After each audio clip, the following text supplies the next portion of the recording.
So Yasmin, so thank you very much for introducing Zahira to us. She's the newest guest on this discussion. So you can start, Yasmin, by telling us a little bit about how you and Zahira met, because maybe Mohammed hasn't actually met Zahira in person. Would you like to start with that? Yeah, of course. Actually, Zahira is a representative of the organization in Canada, Life of Blood Foundation, which I work in Egypt here. So, like maybe 2 weeks ago, she was here in Egypt, and I met her while we were working on packing 300 food packages for Palestinians here in Egypt, and we had like a great chance to meet and to work together and to visit hospitals, injured Palestinian people, or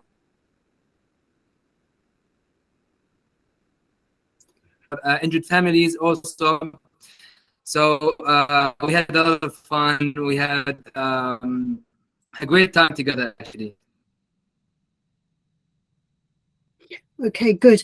Yeah, Yasmin, the internet connection seems to be a bit weak today, so some of what you're saying is breaking up. Let me go to Mohammed. So Mohammed is at the heart of these conversations, because Mohammed is still based in Gaza, and these conversations arose as a result of Mohammed works on my web. He's my web designer, and so I've known him for years. So Mohammed, could you please start by telling us what's going on, what's happening, and how these conversations, are these supportive of you in any way, shape or form? What would you like to get out of these conversations?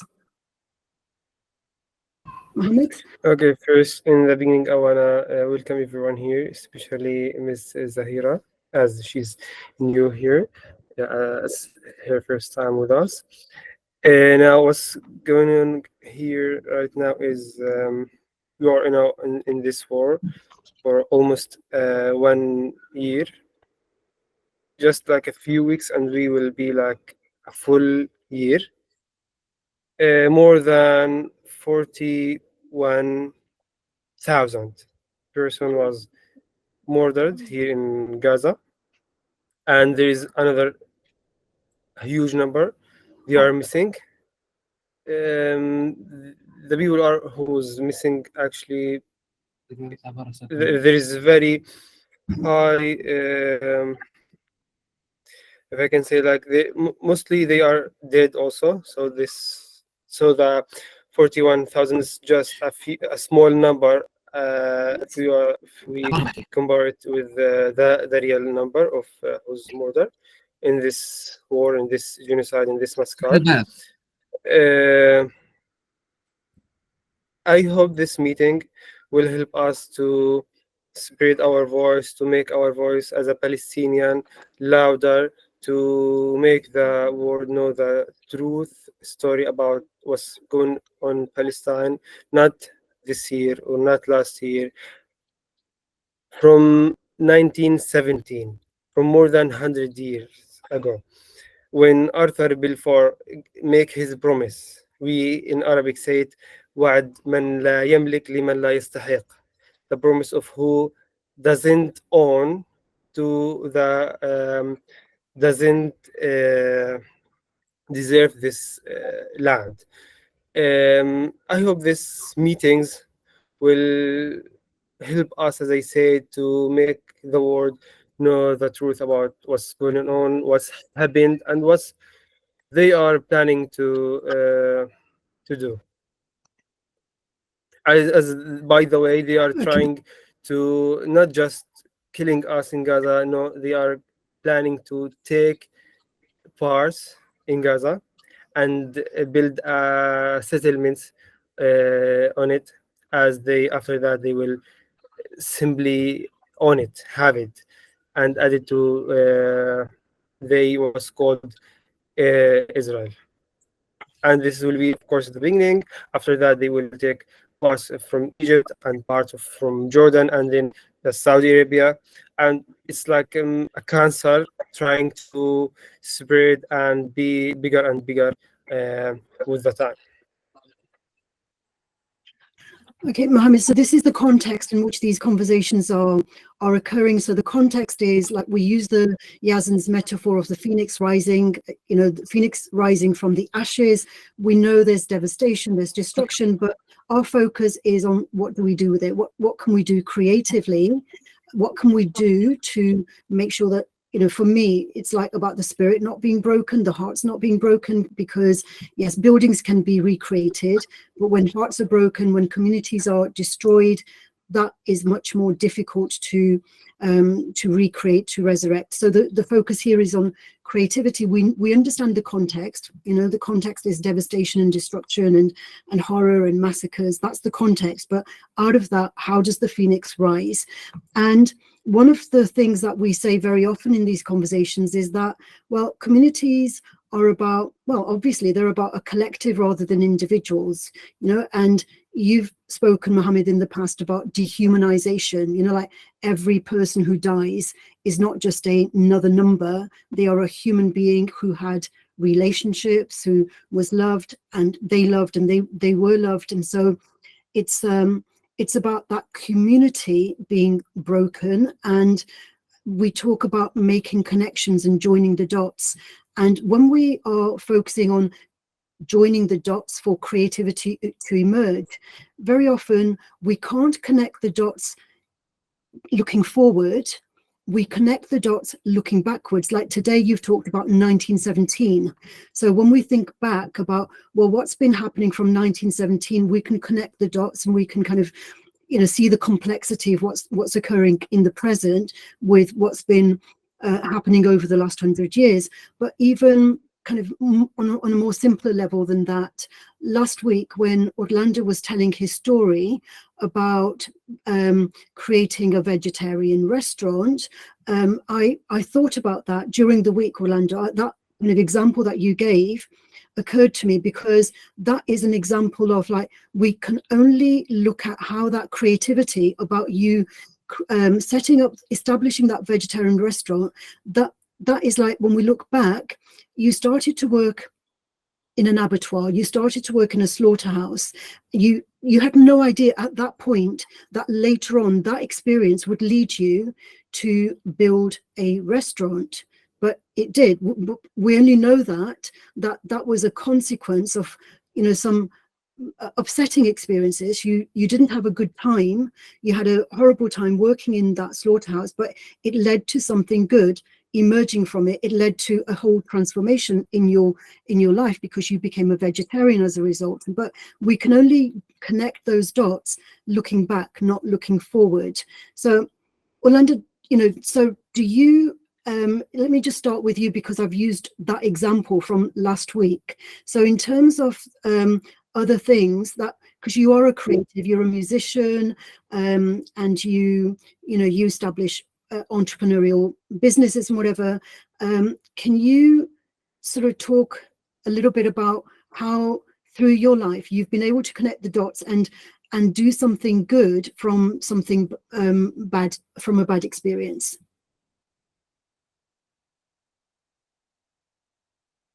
I know I've put you on the spot, Orlando. Do you have anything to say about that? Your microphone is on mute, Orlando. Or does anybody else have anything to say about that? Please raise your hands if you've got something to say about connecting the dots, as it were.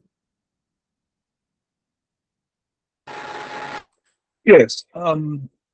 Last week I spoke briefly about my time in the car factory, and how I developed my political life, so to speak. I became politicized while I was working in the car factory, and my main thrust in that situation was to understand how my fellow workers think, well, not to understand how they think, but to understand why they behave in the way they behave. And I joined the group, and I think it was the most influential time in my life. during my journey, I have worn several hats up to this point. I've been a factory worker. I've been a self-employed person.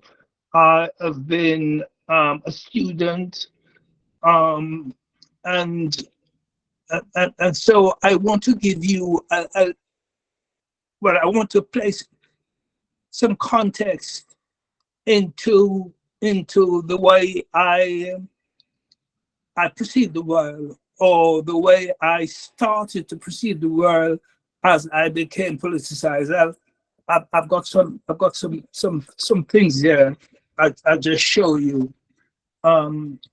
This is a booklet that was put together whilst I was owner operator of this restaurant.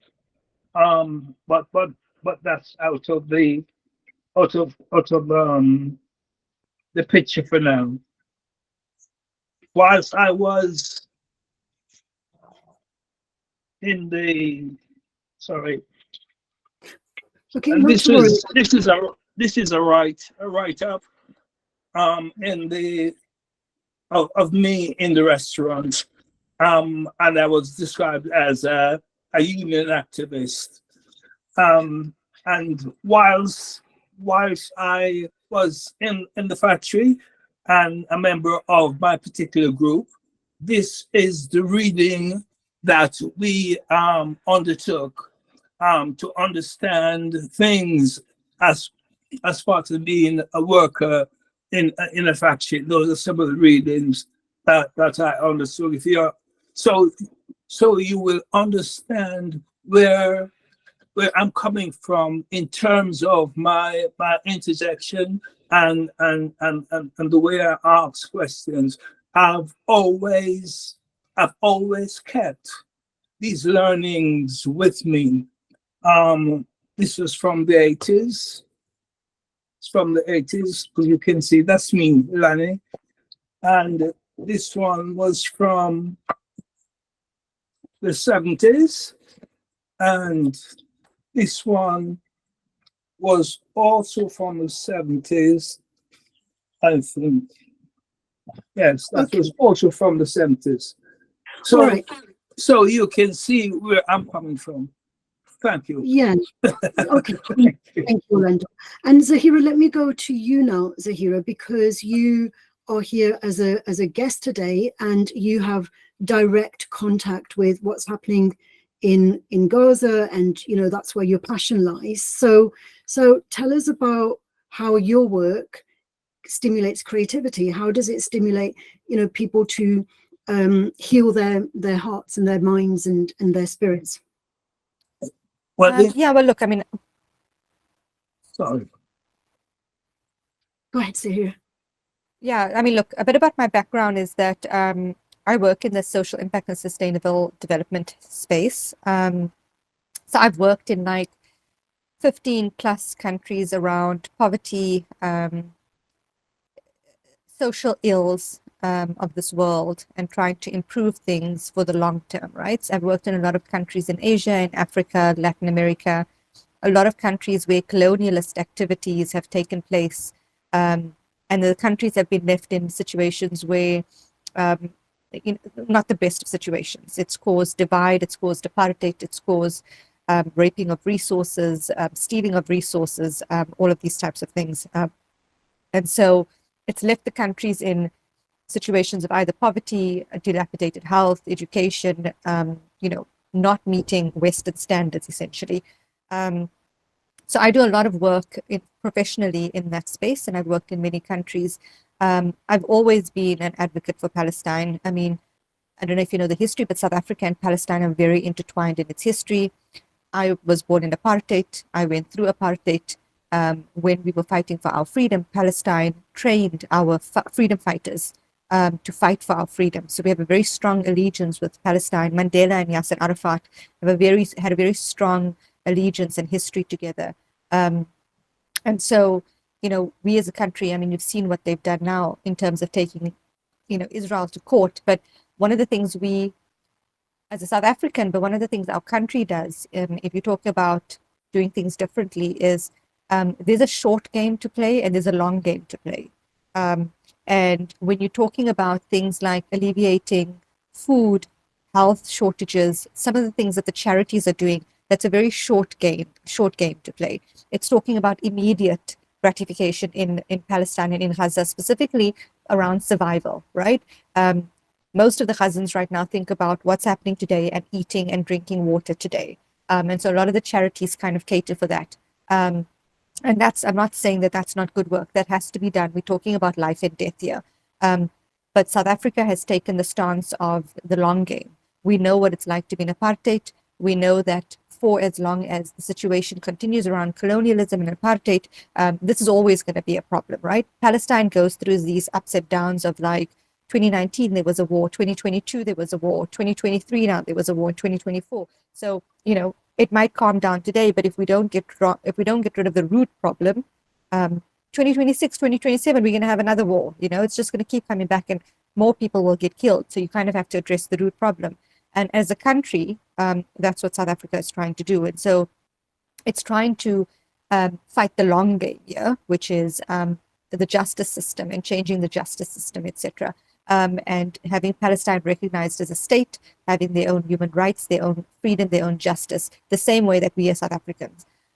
Me specifically, what I do is in my professional work and in my work with Palestine and in Gaza, specifically around the Gazans that are displaced in Gaza, but the Gazans that are also displaced in Egypt, for example, like Yazan and a lot of the people that work with us, is that we attend to critical needs, which is like food, water, those types of things. But we try and think of the long game when it comes to displaced Palestinians as well. And that long game is around being able to stand on your 2 feet one day. So Yazan knows, he's joined our team recently. He would have seen the discussions that we have in our team, which is it's not about just handing out things. And it's not just about giving people what they ask for, but it's about the tough love that we give. When we really care about Palestinians, the same way that I deeply care about South Africans and Africans, I care enough to want them to stand on their own 2 feet and not to have to ask for a handout. So today, yes, we help you, but I don't want you to become a beggar for the rest of your life.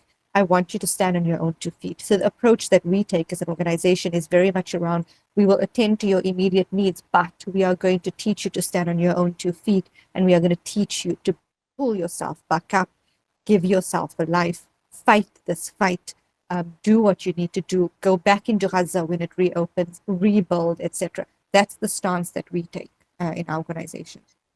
Yeah, excellent. And for people to remain kind of in their dignity, absolutely, people don't need handouts. People don't want charity, and so that's where the concept of creativity comes from. It's like when we are creative, when we are in our survival mode, it's very difficult to be creative in that survival mode when our immediate needs are not being met. But at the same time, that's true, but at the same time, it is in those moments of austerity, in those moments of scarcity, that's when those ideas arise, because there's that inner intelligence. We have this life force, and unless that life force within us is broken, then we know what we need to do. And look, one of the things is very often it's very easy to attend to the physical aspects of things. We know people need food, we know people need water, you need to eat to stay alive. Your body physically does need that, but we also think about the mental aspects. The dignity, you mentioned dignity, we talk about integrity.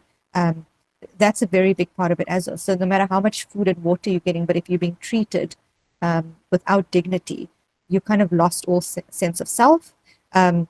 So a lot of the work that we do is also dignity restoration, which is we don't make decisions for you on your behalf.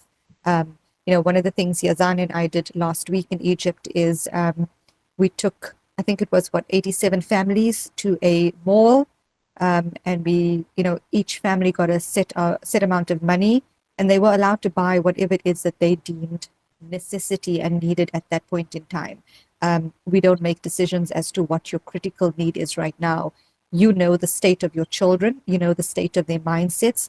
the state of the mental health of your children, and you know what's going to uplift yourself and your children. So you make that decision for yourself. The same way that I get to make decisions about my life, they need to be able to make decisions about their lives. So a lot of what we do is just dignity restoration, and we don't assume that we know what they need. We provide what we can provide, and we let them make decisions for themselves. They're human beings. They are as equal to any of us on this call, and they have as equal rights to make decisions about their lives and what they need without judgment. And an example of that is a mother coming into a store and using that money to buy a toy for her child. That is her right, and she should never be judged for it. It's not just about food and water handout. It's about dignity restoration. That's right, because that toy would be essential, like for the heart, a child Exactly. needs. So Yeah. And you're talking about mental health, and you're talking about a child being a child when they are a child and being able to experience happiness and fulfillment. That toy is that. Yeah. And Yazan, you were very inspired by Zahira's group. So tell us about that. How did joining up with that group make you feel more supported and more kind of proactive, perhaps, in what you can do to add value? Yes, actually, first of all, talking about dignity, actually meeting people from all around the world, actually, especially meeting Zahira. She came all the way from Canada here to Egypt just to support Palestinians in Egypt. Actually, all the focus is on the Palestinian and Gaza. Actually, they are in the most need, actually. But also, Palestinians in Egypt, they are not in the best condition. Me and Zahira and our team visited hospitals and different places in Egypt, and as Zahira said, it's all about love. We're not giving like just to give. No, we are giving love. We need to hear people. So when we visit these hospitals, we go like a group of maybe 3 to 6 to 7 maybe, including people from outside, not Palestinian, I mean, people from all around the world. Like Zahira, she came from Canada to meet these people. We just listen to them. Actually, we translate to Zahira what they are saying, what are their needs. We let them express their feelings, their needs, their situation actually, and they always like they're so happy to meet us. They are so happy to meet people from Canada, South Africa, from Iraq. They came to just to check on them in the hospital. Actually, we could send them the cash like in any way, but we prefer to meet them, just to hear from them, to give them love. And actually, they are happy to meet us as Palestinians, as Palestinians volunteers, actually, because we feel them and we face the same conditions they have faced, actually. So at the end of the meeting, they will be so thankful for us. They will offer to just give us some cake or some chocolate, even though they are in the most need, actually. That's the point. And other thing is like the teamwork, the love of giving. Everybody of the team is willing to give. We are not asking anything to get back. We just want to give these people. We want to help them. It's all about humanity. Actually, as Zahira said, she's originally from South Africa. They have faced similar things that what we were talking about, like since many meetings ago. Humans should feel each other. We all deserve the best. We all deserve to make decisions. We all, like, actually people in the hospitals, they do not have the choice actually to leave the hospital, even though a lot of them they are done with their treatments, but they are not allowed to leave even the door of the hospital. They cannot leave, we can say, to the other section of the hospital. They are just taking their treatment. They are just eating food and sleeping. That's it. They are not allowed to go outside to see their lives. So they are humans also. They need help. They need support. They need love. So that's the thing I felt during that period of time. Yeah, and it seems as though you're talking about empathy. It's like when you understand, you can empathize from your heart what someone's going through rather than pity. There's a big difference Yes, between there's a very big difference, and we don't pity. We, Mm. as Muslims, we also know that all of this comes from Allah. We believe that, and we don't question it. It's a test. It's a test for the cousins. It's a test for all of us, and we don't question it. But it's about empathizing and not pitying, because truly, all of us are equals as human beings. One of the things that Yazan was talking about, which I thought was beautiful, was we went into these hospitals. We were there to visit and listen to their stories, and we were there to give them cash aid. But they were more interested in us visiting and our presence there. And they actually prepared for us and made chai and tea and coffee, kahwa. And it was like we were guests in their homes, and they wanted to give us like a good visit type of thing. And it's honestly, it's in those moments where you break, where you see the essence of what they're made of, the humanity, and you feel shameful and disgusting for the type of humans that the rest of the world is, because these human beings have been through so much, yet they give of everything that they have, everything. That's another important point, isn't it, about sharing? It's like it's very easy to give when we have a surplus, when we have more than enough. It's very easy to give, but that sharing when you have so little, that's when that sharing is really meaningful. When you give, I actually think it's the opposite. I think you become more selfish the more you have, and I think the less you have. If you look at countries around the world and you look at who's truly sharing with their neighbor and who's the happiest, it's the people who have the least. And if you look at who's got the most problems in this world, it's the people who have more. I think the more you have, and you call it a surplus, I think the more selfish we become. I think the less you have, the more willing you are to give to your neighbor. Yeah, I was thinking about what do you call them? Philanthropies, yeah. Yeah, I was thinking about philanthropy when people are very rich and they're very philanthropic and they're always giving like a lot of money, and that's what I was saying. It's like, well, they've already got a lot, so that giving that they do, I'm not sure if it comes entirely from the heart or whether it's just like an intellectual thing. They know that's the right thing to do, so they give it because it's the right thing to do, but there isn't as much heart in it. Whereas somebody who has very little and they need their bread, but they will give half of that bread to somebody else even though they're hungry.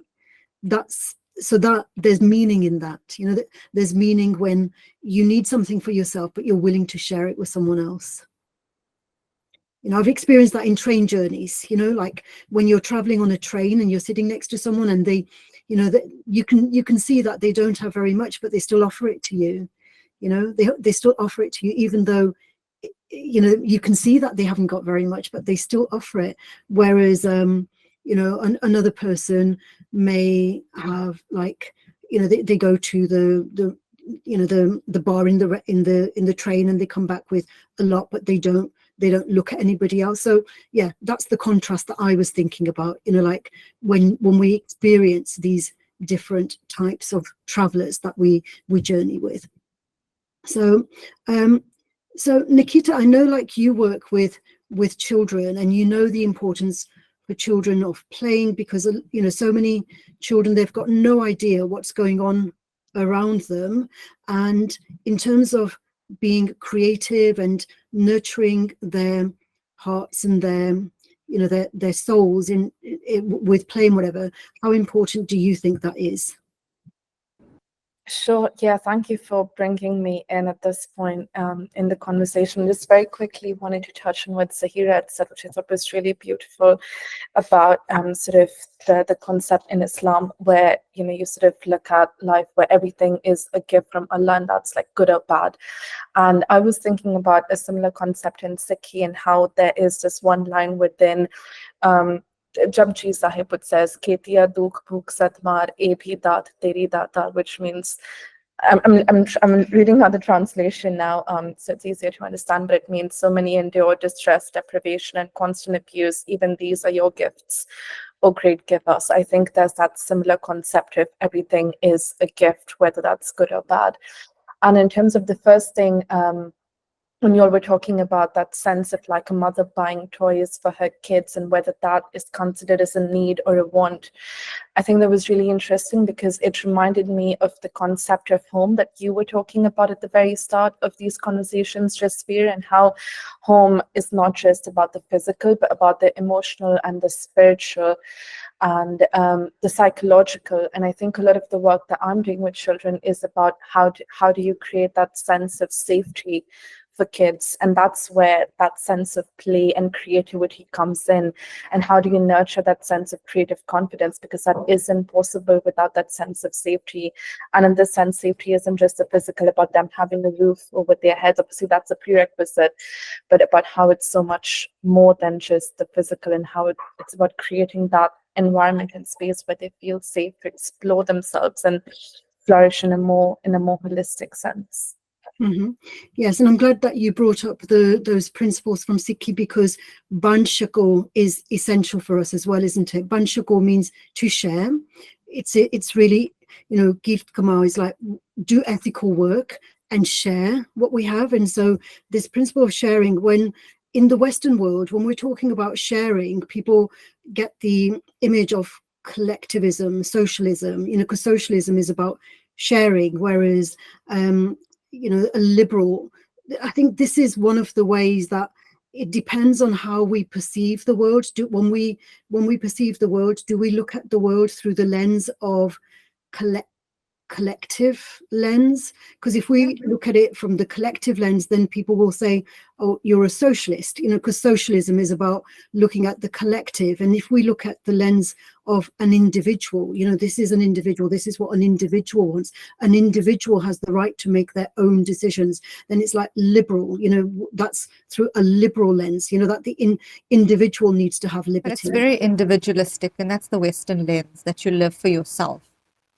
And you live for your own needs. Spectrum, isn't it? Because in the example you gave, we have to look at both what the collective needs and also what the individual needs. Yeah, we can't make decisions simply for the collective all the time and say, well, these people need bread, they don't need toys, they need bread, as a collective. So within that spectrum of like, what does the whole need and what does the individual need, there is a spectrum. And I think the mistake is when we lean too much on the individual or too much on the collective, and then we forget that we're human beings, we do have individual needs. And that reminds me of something, I think I might have read this in Tolstoy, but I'm not sure if it was Tolstoy or another Russian author. But at the beginning of their book, I think it might have been War and Peace. At the beginning of the book, he says something like, if everyone fought their own battles, there would be no wars. So if everyone fought their own battles, there would be no wars. Because when we have a war, it's people who are fighting for a collective, not individuals. It's like, I'm fighting for my people against those people. So it's a collective fighting against another collective. Whereas if we're thinking about battles, one-on-one, sometimes very often I think about this. It's like, why doesn't the leader of one group just have a one-to-one fight with the leader of the other group, rather than have thousands of people killed on their behalf, basically? Why don't the leaders just fight with each other, fight it out, go in a boxing ring or something like that, simplistic. But that is an interesting thing about battles as opposed to wars, because it's like, are we looking at things individually or are we looking at things collectively? Does anybody have any comments about, again, let's relate it to creativity. Is it possible to be creative in a situation like this, like an extreme situation like a genocide, for example? Is it possible to be creative as an individual, or do we need to be thinking about creativity as a cooperative, as like co-creating things. Does anybody have? Yasmin, go ahead, please. Yes. Actually, in this situation, creativity is a must. Because you are surviving. So I'm seeing people in Gaza, they are finding a way to any problem, actually.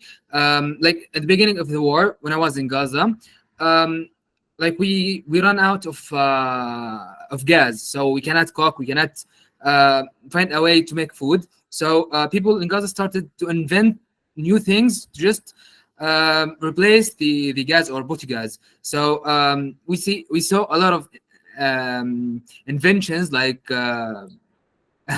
like strange things, but actually it works. Actually, that's a small example, but actually there's a lot of examples in Gaza that's happening now. They are replacing anything is missing. Actually, like missing homes are missing. They are creating tents in their own way. They are creating even the cigarettes. Actually, they found a way to just make cigarettes. So creativity here is a must, actually, because you are surviving. You must find a way to just replace what is missing in your life. Yes, and that creativity is that life force. Go ahead, Mohammed. Yeah, go ahead. Yes, I just want to add some examples about what Yazan said. We have incredible ideas, like, for example, the cars. There is no gas or benzene for the cars, and if you find, it will be very, very, very expensive. So we have another ideas, like using the gas that we use to cook at home. So we use it to it's rare and also expensive, but it's better than the other options. So we use it for the cars. And there is another idea, is the oil, the Cooking olive oil oil. that we can use to cook. We can use it for the cars, but it should be an old cars. For example, in the cook also, we use like the hygiene or the alcohol. We put it in, for example, in a small pieces of just for in a small place, if I can say, or a small can, and just fire it, and it will be like as a, we can use it instead of the gas to cook or on it. Yes, Yeah. actually, we saw a lot of inventions. Actually, I can't like say like even some of them. I was amazed actually by the amount of inventions. Actually, for example, like as he said, we used cooking oil for like running cars. People found a way to just make in this heat, like in summer, they found a way to make the water colder. Actually, they found a way to get water under from under the ground. There's a lot of inventions. Actually, I'm so amazed by that. Yeah, absolutely.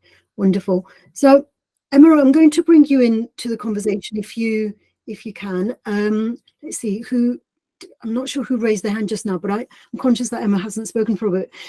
Emma, with this concept of empathy and pity, what do you think is the difference for that? Because I know today I was saying, like sometimes we don't know the problems that other people have, and you know the reason you're writing your PhD is because you would like to raise awareness of who you are, and people in society don't always understand what somebody who is like who needs different things compared with somebody who's totally able-bodied in different ways, like that. We make assumptions, don't we? So what would you say is the difference between empathy and pity in relation to what your needs are?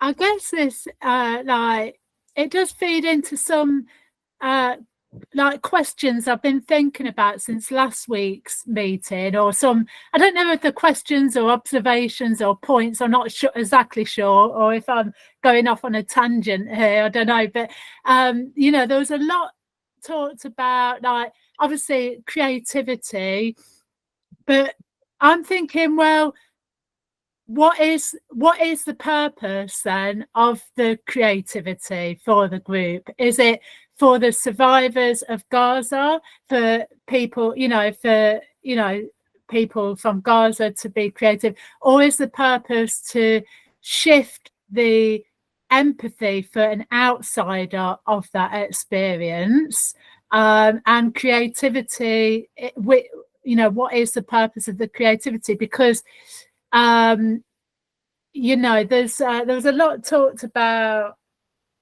like last week, but I was reflecting actually, like maybe the most obvious, right, is like time aspect, and the online community, is the online community is a community in its own, and it is very powerful. And also, like, time is the biggest kind of destroyer of communities, but also the biggest healer as well. But it's about time people have now for that, just to show up like at these type of things online. People think, oh no, I can't make it, I'm busy doing work, I'm busy with the family, and stuff like that. For example, like, I don't go shopping very often anymore in supermarkets for a variety of reasons, but I was in a big supermarket in England a few weeks ago, right? And I waited a long time in the queue, like a lot of people got to the queue, and now you have like an app for your bloody points card, right? And my app wouldn't work, right, to get these points. And I was trying to ask the cashier, how do you get the points to work? And as well, I get fuzzy brained with my health condition. I get tired a lot, and as well, it don't help because I got dyslexia as well. And I'm trying to look at this app, and this staff member got her manager to help me out, which took time, right? And suddenly this guy behind, who was also been waiting quite a while, had his stuff on the conveyor belt, and then all of a sudden he completely lost it. He went off on one. He said, my wife's got ill with cancer. I've not got time for this. I've not got time to be in the queue. I've got to get back to the car to get her to a chemotherapy at hospital. This is really selfish, and he went completely, and I could understand like why he was like that, because of his situation, but how time is important for everyone, and how things have drastically changed in a supermarket. Because before COVID, even we're talking of a space of 3 or 4 years ago, people would actually ask me, would you like to go in front of me, seeing my disability and everything. Now people aren't doing that, right? And I think some of it is because people feel a bit uncomfortable, like political correctness, right? Whether if they let me in front of them, would I go off on one of them to say, don't let me in front of you, I'm just the same as you, I'm capable of the same as you. So there's fear on that point, but there's also time aspect of people, like they are in, like, and you've talked about survival like before. I think people are surviving at the minute, even in England, which is thought to be of a rich country, have got resources and everything, but it seems a lot of people are on this survival mechanism. So it's like that empathy. Okay, how if the purpose of the group is to get empathy of the outsider, I'm not too sure whether it is both or one or the other, but if it is that, then it's about, well, how are you going to do that? Is it by creativity? What creativity are you going to use? And I mean, it's and also things like going back to the online world. I might be going off on a bit of a tangent here, but it might all sort of go full circle. But going back to the online world, I mean, this is a very powerful platform in itself, a community in itself. But like, say like social media, because I'm very into TikTok and I talk about it in my thesis even, I've had enough of it now. But at the start of like the Ukraine-Russia problems, right, you've seen a lot of like videos on TikTok of Ukraine community, like digital creators saying how they're surviving the war, day-to-day life over there, and they went viral, but not so much the Palestinian experience. I've not seen any on my TikTok page what I would have seen Ukrainian. So I'm wondering, my big question, I guess my wider picture is the media blocking that? Or is there another reason for that? But I guess my bigger question is, what is I know I've heard about really articulately the purpose of the group, like the context and the purpose, but what is it? Is it political, or is it more not political in engaging different sorts of communities to bridge that divide by creativity? And I guess that comes round full circle, is I guess your point the other week about academics being hesitant about this kind of stuff, is because sometimes, like, I've spoken to academics who fit, and they're very much on the fence, right? They don't want to be drawn into either argument. They want to be balanced. They want to see both sides of the argument, if there is a both sides of the argument, and that's probably why they might be hesitant of coming on platforms like this. And even I'm hesitant to come on here and show me on the camera, and that's why I've had my camera switched off a lot, because I'm thinking, is this because we've been provided links of the sessions, which is great, but in my head, because I don't know the purpose of the group so much, I've heard everyone seems to have great stories, but because I don't know the purpose, whether it is political, not political, what creativity are we using it? Are we using it for survivors because that's a very good cause in itself, or is it creativity to bridge empathy for outsiders? I'm not sure where it sits, so I'm a bit hesitant to have my camera on, because I'm thinking, is my face going to be plastered all over the internet? And is that, and then are like other people going to say, oh, what are you involved in that for? I don't know. I mean, there's a lot for me to learn anyway about the whole the Gaza experience, a lot what I've learned already in these 2 sessions, which I didn't know before. And I think there's a lot of potential for I'm not saying people like me, I don't want to stereotype it, but I've speak to a lot of people who I didn't think they were into like far right kind of stuff, and I'm thinking, and they're saying stuff to me, I'm thinking, what are we going backwards in time, like with the, because I think there is a lot of racism coming out more now in England, which I'm surprised. All the positives we've embraced as a society, we seem to be going backwards as well. And I'm thinking there is quite a lot of scope to bridge that divide. I don't know, but is that what this group is about, or is it more political? I don't know. Yeah, there's a lot in that, Emma. There's a lot in that. So the purpose of the group is to build bridges. That's the purpose. So yeah, we build communities by building bridges, and so it's as simple as that. And you're right about the fact that you will find a lot more on your TikTok feed about Ukraine compared with Gaza, and we know why that is. We know how the algorithms work, so we know all that, and that's why we're talking about the phoenix rising from the ashes, because we can see what all the obstacles are, and yet this is the reason why we keep talking about other things that have happened in the past.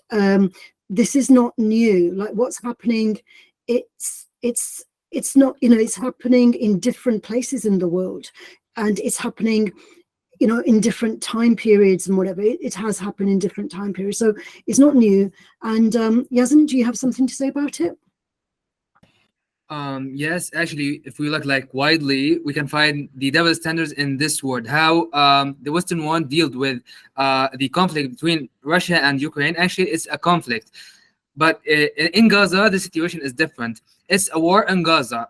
The Gazan people are victims, so we should deal with that. We are creating this community, just not to talk about only Gaza. We are talking about we have all faced something in the whole world, like in South Africa and India and Nigeria and everything in the world. So we should talk about it. We should learn about it and teach our children even, because it's all about us. It's one time will come to you, will come to anybody else actually, because it's evil, and actually we have to stop evil anywhere in this earth, even if we can like just help this with only a word or a post or anything we can. We all do, like we call it butterfly effect, or athar al-farash in Arabic. So simply we all have effect in this world. Like a word will change the world actually. So it's everybody's responsibility. Everybody is responsible in his self, his children, his beliefs. So that's it.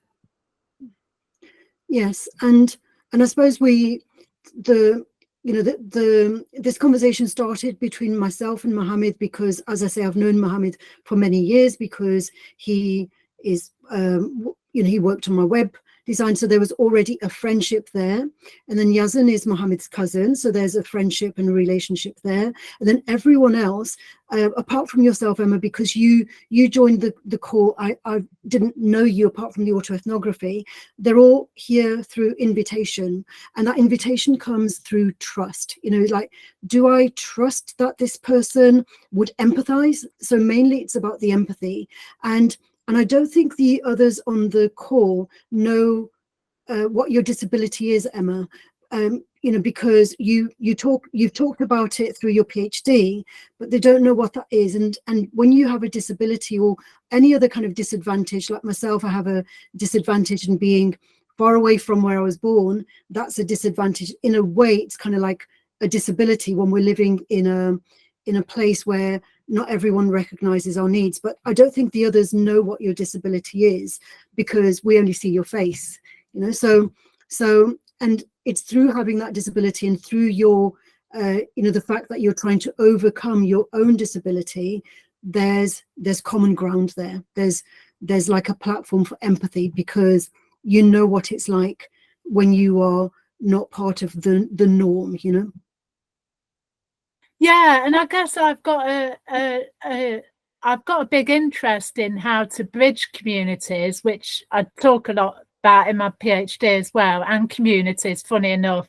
And I talk a lot about, I focused actually a whole chapter on, there was a Leicester writer called Sue Townsend, and she wrote a famous book in England called Diary of Adrian Mole, and she's from a council estate in Leicester. A council estate in England is like government built houses, what people rent off the government, and it's like they are a kind of culture in themselves, and I speak about that. But I spoke about how a positive community developed in the 70s from Sue Townsend and women in a particular area in Leicester, how they didn't have much resources. What you talked about, Yazan, earlier about the creativity of resources, and they didn't have any money at all, and yet they came together through various means in a community. It was primarily from the women in the area. Actually, they founded a parents' association. Sue Townsend was a youth worker in the area, and that was all brought together. And then they raised money, like they ran carnivals and stuff like that, and they raised money, took kids to seaside for the day, and to an outsider that might seem like a little significant thing, but it was a big thing. And I've through interviews, I've spoke to people who still remember them seaside journeys 40 years, 50 years later, and they gave lunchtime clubs to kids who couldn't afford food, the basics. So I'm interested in that kind of resourcefulness, but how we bring that into the digital world now, because that wasn't around back then.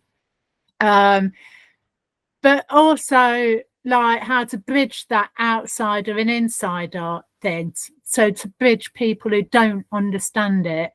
And I think, Orlando, I reflected on you owning that restaurant, you know, and I think because I was lucky to, in my humanities degree, I'd done a degree in humanities, and it was like for mature students and that. But I was lucky to be taught by a guy called Hussein, Asaf Hussein.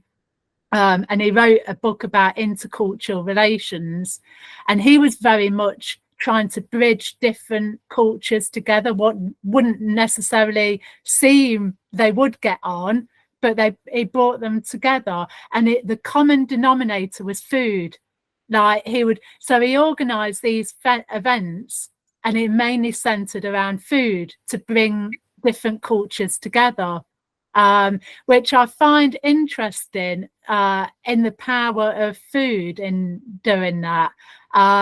So your restaurant story, really, I thought there's a lot of potential to bridge, you know, and to raise awareness of difficult, more deeper subjects by that, if you get what I mean. Okay, great. Well, Emma, yes, that's the whole point of this, is like bridging those cultural differences, because here, like, we're all from very different positions in the world. We have different experiences, but then there's that common ground. We empathize, you know. So for me, I think creativity can arise from that empathy. Nikita, like with the design thinking, you know, that empathy is often the starting point. We start with the empathy. We start from the heart. You know, what is it that people need? And some sort of ideas arise from that first point in design thinking about what do people need? What do people need? Well, we need support. We need to feel that we're visible. We're not just statistics. We're real people. We have real lives. We love and we are loved, etc. So it's time for us to end the call now. So I'm just going to let Yazan and Mohammed say the final words in a minute, but just to remind you that next week we won't have the call because I'm in Germany, so it'll be in 2 weeks' time after this. But I'll just finish with Yazan and Mohammed to say the last words then.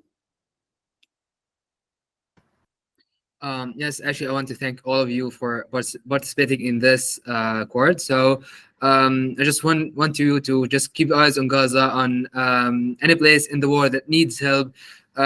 Just use your voice, use your humanity.